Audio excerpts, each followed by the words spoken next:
വിഷു അടുത്തതോടെ പടക്ക വിപണിയും സജീവം. സാധാരണ പടക്കങ്ങൾക്കൊപ്പം ഇത്തവണ പുതിയ ഇനം പടക്കങ്ങളും എത്തിയിട്ടുണ്ട്. എന്നാൽ നേരിട്ടുള്ള വിൽപ്പനയ്ക്ക് പുറമെ ഓൺലൈൻ വഴിയുള്ള വിൽപ്പന കച്ചവടക്കാരെ പ്രതിസന്ധിയിലാക്കുകയാണ്. പതിവ് പോലെ ചൈനീസ് പടക്കങ്ങൾക്കാണ് ഇക്കുറിയും ആവശ്യക്കാരേറെ.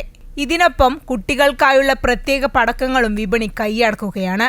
വിലയിൽ മുൻ വർഷത്തേക്കാൾ വലിയ വർധനയില്ലെന്നതും വൈവിധ്യമാർന്ന പുതിയ തരം പടക്കങ്ങൾ ഉണ്ടെന്നതും പ്രത്യേകതയാണ്. ഫ്ലവർ പോട്ട്, ടിപ്പി ടെപ്പി, കിറ്റ് കിട്ടി എന്നിവയാണ് ഇത്തവണത്തെ പുതുമയാർന്ന പടക്കങ്ങൾ. വ്യത്യസ്തമായ ഒരുപാട് തരം കമ്പിത്തിരികൾ, പൂക്കിറ്റികൾ, പിന്നെ ക്രാക്ലിംഗ് കമ്പിത്തിരി, പിന്നെ ഈ വിസിൽ ബാണങ്ങൾ, വിസിൽ റോക്കറ്റ്, പിന്നെ ഈ വയർ ചക്രം, അങ്ങനെ ഒരുപാട് തരത്തിലുള്ള കുറച്ച് വ്യത്യസ്തമായ സംഭവങ്ങൾ അറിയുന്നുണ്ട്. കുട്ടികൾക്ക് പറ്റുന്ന തരത്തിലുള്ള ഒരുപാട് വ്യത്യസ്തമായ കാര്യങ്ങൾ അറിയുന്നുണ്ട്. പതിവ് പോലെ കുട്ടികളുടെ പ്രിയപ്പെട്ട പൂത്തിരിയും കമ്പിത്തിരിയും വിവിധ ഇനങ്ങളിൽ വിപണിയിലുണ്ട്.